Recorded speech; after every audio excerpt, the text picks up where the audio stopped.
प्रिय विद्यार्थियों, घर में रहें, सुरक्षित रहें। तो जैसा कि आपको विदित है, मैं अपने पिछले वीडियो में मैंने आपको समास, उसके बाद मैंने आपको कबीरदास इसके विषय में जानकारी दी। कबीरदास के दोहों को भी समझाया, समासों को भी समझाया। अब मैं कक्षा 10वीं के पाठ 2 स्पर्श काव्यखंड के पाठ 2 मीरा यानी कि मीरा के पद, इसके विषय में मैं आपको आज इस वीडियो में समझाने जा रहा हूँ। तो ध्यान से समझने का प्रयत्न कीजिएगा। घर में ही रह के सुरक्षित रहिएगा।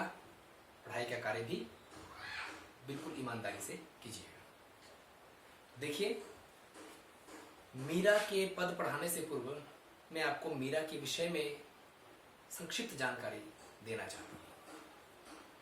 जैसा कि मैंने अपने एक वीडियो में आपको हिंदी साहित्य का इतिहास, इसके विषय में आपको मैंने बताया था, और फिर मैं गया था भक्ति काल पे, यानी कि आदिकाल, भक्ति काल, रीति काल और आधुनिक काल। भक्ति काल के आगे मैंने 2 भाग बताए थे आपको, निर्गुण भक्ति धारा और सगुण भक्ति धारा। निर्गुण भक्ति धारा के अंतर्गत मैंने आपको बताया था कि निर्गुण भक्ति धारा के अंतर्गत संत काव्य और सूफी काव्य आता है।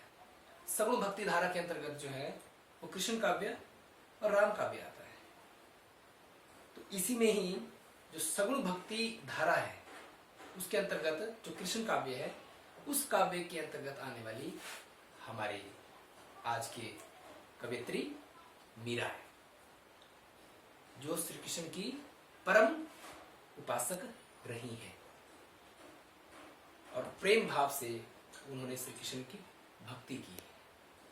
तो देखिए, सबसे पहले जो निर्गुण काव्य होता है, जैसा कि निर्गुण काव्य होता है, निर्गुण काव्य में अक्सर जो भी व्यक्ति होता है वह ईश्वर की उपासना, निराकार ईश्वर की उपासना पर जोर देता है। ऐसा ईश्वर जिसका न रंग हो, न रूप हो, न आकार हो,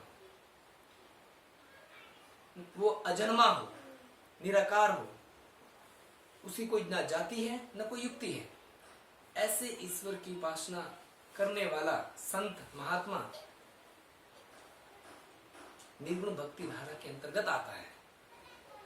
परंतु सगुण भक्ति धारा के अंतर्गत ईश्वर को साकार रूप में मानने वाला ऐसा व्यक्तित्व, ऐसा महात्मा, ऐसा महापुरुष जो ईश्वर को साकार रूप में मानता है, तो उन्हीं में हमारे मीराबाई जो है वह सगुण भक्ति धारा की कृष्ण उपासक कवयित्री मानी गई है। साध्वी थी, संतों के साथ रहती थी और श्री कृष्ण की उपासना पर बल देती थी।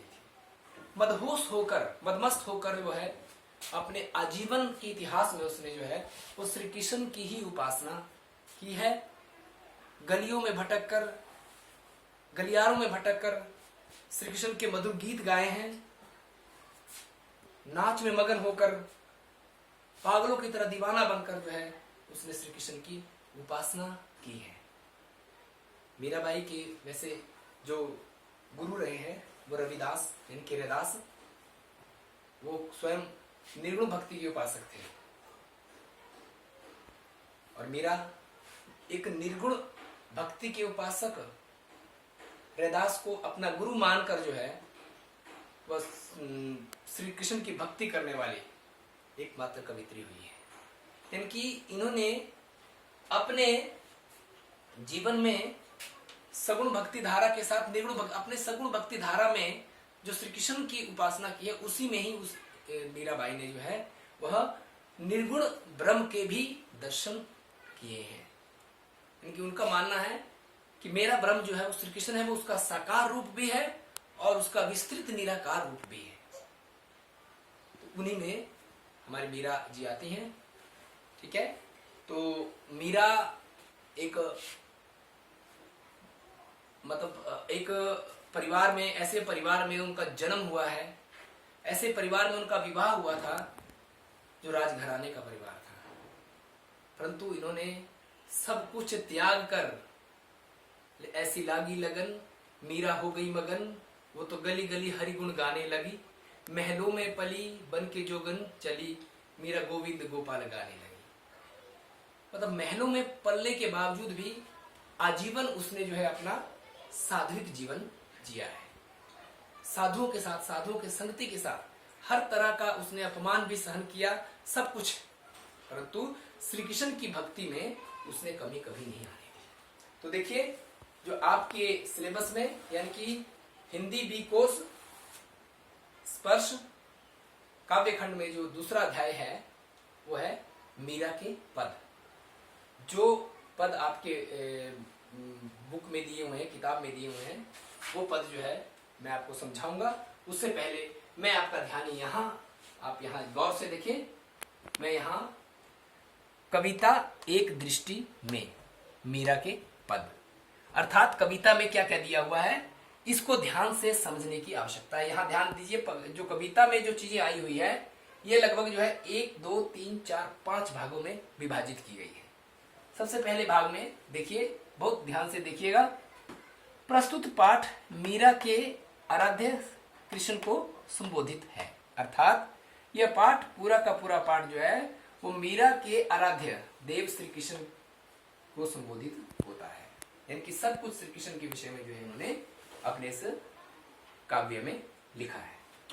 अगला देखिए, मीरा पारिवारिक संतापों से मुक्ति के लिए अपना घर द्वार छोड़कर वृंदावन चली गई थीं। वे गिरधर गोपाल श्री कृष्ण के अनन्य प्रेम से अभिभूत हो गई थी। जब मीरा को यह अनुभव हुआ कि उसका इस दुनिया में कोई नहीं है, तो अपनी सारी मोहमाया को त्याग कर जो है उन्होंने अपना आजीवन समय जो है वो श्री कृष्ण की भक्ति में समर्पित कर दिया।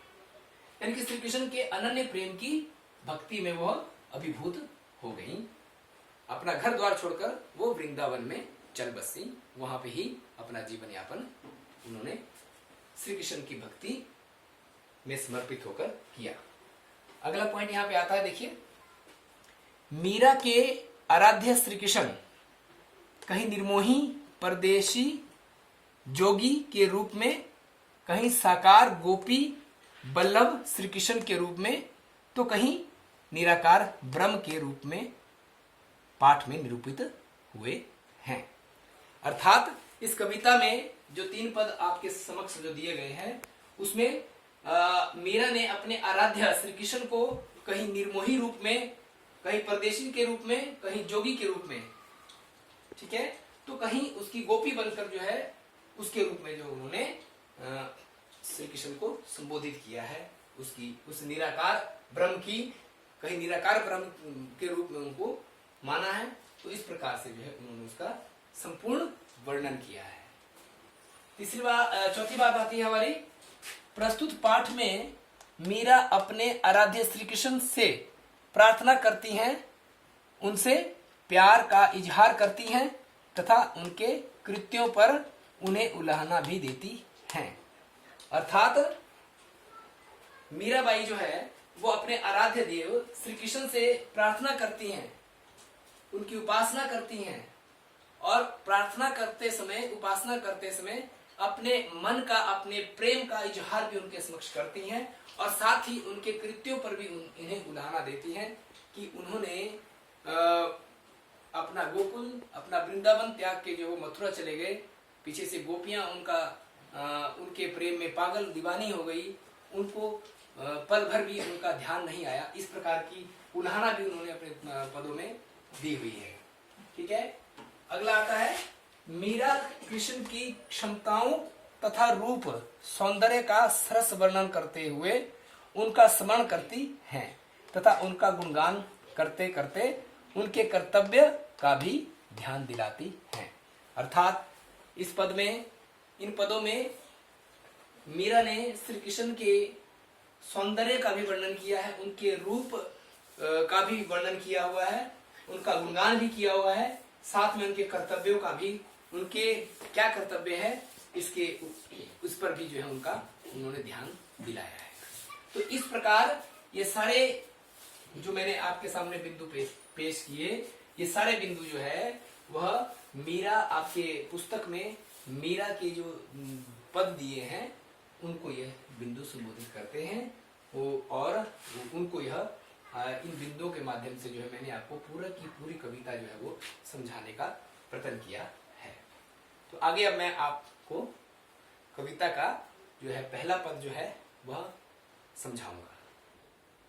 ध्यान से देखिए, यह है मीरा का पहला पद। हरि आप हरो जनरी भीर, हरि आप हरो जनरी भीर, द्रौपदी री लाज राखी आप बढ़ायो चीर, भक्त कारण रूप नर हरि धर्यो आप शरीर, बुड़तो गजराज राख्यो काटी कुंजर पीर, दास मीरा लाल गिरधर हरो म्हारी भीर। देखिए, तो इस दोहे में जो है मीरा जो है वह श्री कृष्ण से सबकी पीड़ा हरने या दूर करने वाला बताती है।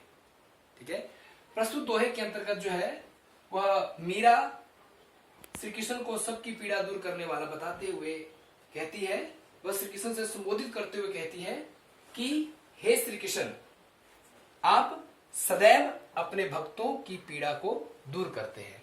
हरि आप हरो जनरी भीर, जन मतलब समस्त संसार की, सबकी, भीर, भीर अर्थात पीड़ा, हरो, हरो अर्थात दूर करना।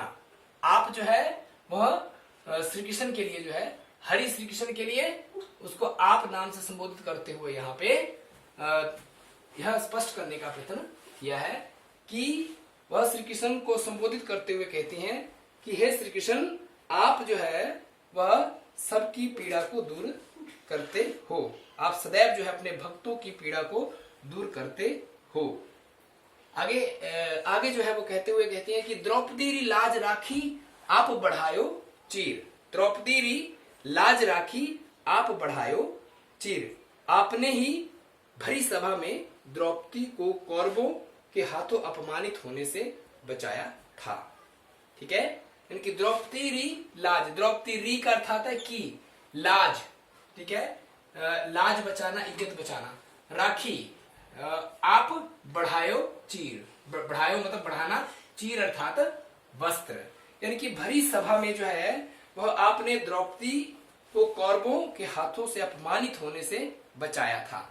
ठीक है, ये उनकी जो उन्होंने अपने समय में जो जो कृपाएं लोगों की पीड़ा को दूर करने के लिए की थी, उन कृपाओं के विषय में जो है यहाँ पे वर्णन किया जा रहा है। आगे देखिए, भक्त कारण रूप नर हरि धर्यो आप शरीर, भक्त कारण, भक्त के कारण, भक्त के लिए, ठीक है, अपने भक्त के लिए, रूप नर हरि, नर हरि नरसिंह अवतार को धारण करते हुए, ठीक है, धर्यो आप शरीर, धर्यो, ठीक है, धारण किया, धर्यो धारण करना, आप शरीर अर्थात शरीर। ठीक है, तो आपने जो है वह भक्त प्रहलाद की रक्षा करने के लिए ही आपने नृसिंह अवतार धारण किया था। आगे कहते हैं कि बुड़तो, बुड़तो गजराज राख्यो काटी कुंजर पीर, बुड़तो गजराज राख्यो काटी कुंजर पीर, अर्थात इसके साथ ही साथ आपने मगरमच्छ को मारकर ऐरावत हाथी के प्राणों की रक्षा भी की थी। ठीक है, यानी कि बुड़तो गजराज, गजराज मतलब गजराज बोला गया है हाथियों के राजा ऐरावत को। ठीक है, इन्होंने जो है, आप ही ने जो है वह मगरमच्छ से जो है काटी कुंजर, कुंजर अर्थात मगरमच्छ से उनकी पीड़ा को दूर किया था, उसको उसे ऐरावत हाथी को उसे बचाया था, उसकी रक्षा की थी। इसी प्रकार जो है वह दास मीरा लाल गिरधर हरो मारी भीर।